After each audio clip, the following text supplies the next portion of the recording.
ఆరోగ్యాన్ని దారుణంగా దెబ్బతీస్తుంది. దీంతో ప్రపంచ దేశాలన్నీ 2016లో ప్యారిస్ సమావేశమై కాలుష్య కట్టడికి తీర్మానించాయి. ఆ ప్రకారం 2030 నాటికి కర్బన ఉద్గారాల తీవ్రతను 2005 స్థాయిలో 3 వంతు తగ్గిస్తామని, 40% వరకు స్వచ్ఛ ఇంధనాలు వినియోగిస్తామని, అడవుల విస్తరణకు భారీగా మొక్కలు నాటుతామంటూ ఒప్పందంలో భారత్ సంతకం చేసింది. స్వాతంత్ర్యం సిద్ధించి 100 ఏళ్లు పూర్తి చేసుకున్న నాటికి ఇంధన రంగంలో స్వావలంబన సాధించాలన్నది ఇండియా లక్ష్యం. నాటికి చమురు కోసం 82%, సహజ వాయువుల విషయంలో 45%, బొగ్గు కోసం 13.92% విదేశాలపై ఆధారపడుతుంది. ఒకవైపు పెరుగుతున్న ఇంధన డిమాండ్ను తట్టుకోవడం, మరోవైపు శిలాజ ఇంధనాల వినియోగాన్ని తగ్గించుకోవడం భారత్ వంటి అభివృద్ధి చెందుతున్న దేశాలకు కత్తి మీద సాము వంటిది. రకరకాల ఇంధనాలు ఘన, ద్రవ, వాయు రూపాల్లో ఉంటాయి. మండించినప్పుడు ఘన ఇంధనాల నుంచి అధికంగా, ద్రవ ఇంధనాల నుంచి ఒక మోస్తరుగా, వాయువుల నుంచి స్వల్పంగా కర్బన ఉద్గారాలు వెలువడతాయి.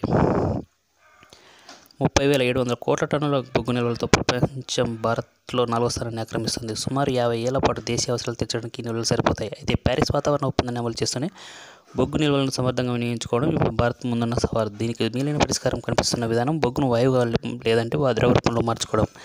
ఇలా ఇంధన రూపాన్ని మార్చుకోవడం ద్వారా కర్బన ఉద్గారాల తీవ్రతను గణనీయంగా తగ్గించుకోవచ్చు. బొగ్గును ప్రత్యేక రసాయన ప్రక్రియ ద్వారా విచ్ఛిన్నం చేసి synthesis, sin gas, hydrogen, methane, ethanol, ammonia వంటి వాయువులుగా మారుస్తారు.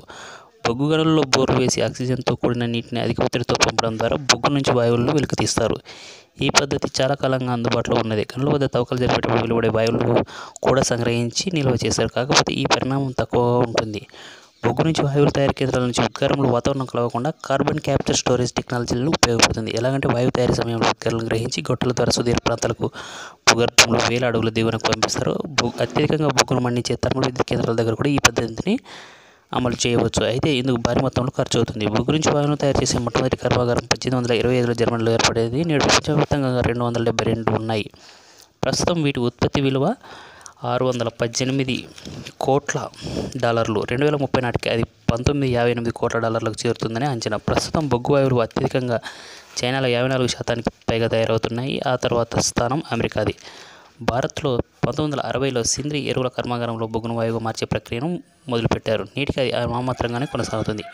ఒడిశాలోని తాల్చేరు ఎరువుల తయారీ ప్రాజెక్టుతో పాటు పశ్చిమ బెంగాల్లోని డాంకునిలో బొగ్గు నుంచి మిథనాల్ను ఉత్పత్తి చేయాలని ప్రభుత్వం యోచిస్తుంది. తూర్పు, పశ్చిమ, మధ్య నైవేలి లిగ్నైట్ బొగ్గు గనులలో మిథనాలు, అమోనియా, యూరియా తదితర వాయువుల ఉత్పత్తికి ప్రణాళికలు రచించింది. కేంద్రం 2021లో నేషనల్ కోల్ గ్యాసిఫికేషన్ మిషన్ను ప్రకటించింది. 2030 నాటికి 10 కోట్ల టన్నుల బొగ్గు వాయువులుగా మార్చాలనేది దాని లక్ష్యం. అందుకోసం ఇటీవల పద్దులో 8,500 కోట్లు కేటాయించింది. ప్రైవేటు భాగస్వామ్యంతో ఉమ్మడి ప్రాజెక్టుల స్థాపనకు, స్వతంత్రంగా కర్మాగారాలను నెలకొల్పే వారికి ఈ నిధులను రాయితీగా అందిస్తారు. ప్రతి బొగ్గు గనిలో కనీసం 10% వాయువుగా మార్చాలని ప్రభుత్వం సంకల్పించింది.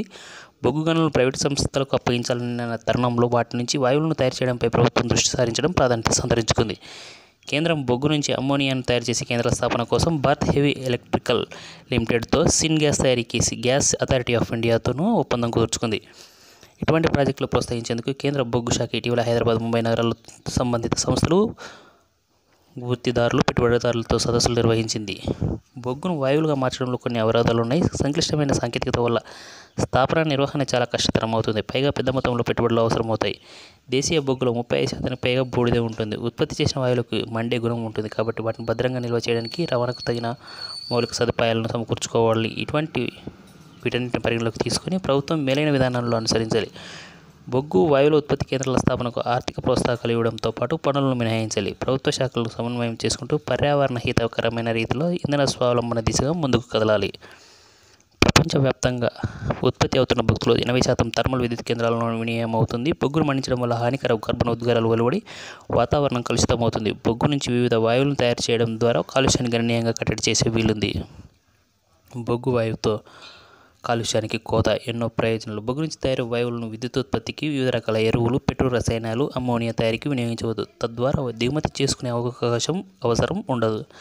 కాబట్టి పెద్ద మొత్తంలో విదేశీ మారక ద్రవ్యం ఆదా అవుతుంది. మిథనాల్ కలిపిన డీజిల్, కిరోసిన్ వినియోగం వల్ల 20% మేర వాయు కాలుష్యాన్ని తగ్గించవచ్చని నీతి ఆయోగ్ తెలిపింది. బొగ్గు వాయువులను డీజిల్, కిరోసిన్ వంటి ద్రవ ఇంధనాలుగా మార్చుకునే సౌలభ్యం, గనుల నుంచి వెలువ తీసే స్థానికంగా అనుబంధ పరిశ్రమలతో పాటు కొత్త ఉద్యోగ అవకాశాలు అందివస్తాయి. ప్రభుత్వాలకు రాబడి పెరుగుతుంది.